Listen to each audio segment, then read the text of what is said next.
ایک تو اپنے ٹرینر نہیں دیکھے ہوں گے، موٹیویشنل سپیکرز دیکھے ہوں گے خالی، جن کا کام صرف ہوا بھرنا ہوتا ہے، دیٹس اٹ. ایک تو یہ بات ہے. دوسرا یہ بات درست اس لیے ہے کہ سٹیج کی چمک، کیمروں کی چمک، ہر آدمی آپ کے پاس تصویر لینے کے لیے آ رہا ہے. سر میں نے ایک سیلفی بنانی ہے آپ کے ساتھ، ہر آدمی آپ کے ساتھ آٹوگراف لینا چاہ رہا ہے.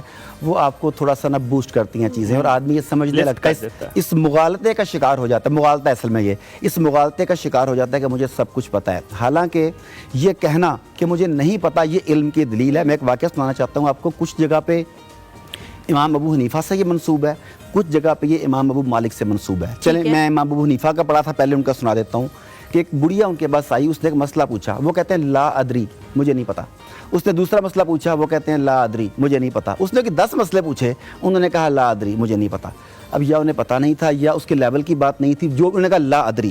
تو وہ بڑھیا تنگ آ گئی، کہتی ہے کہ تم کاہے کہ امام اور فقیہ ہو، ہمارے گاؤں کا جو خطیب ہے، مسجد کا چھوٹا سا امام، اسے ہر مسئلے کا پتہ ہے.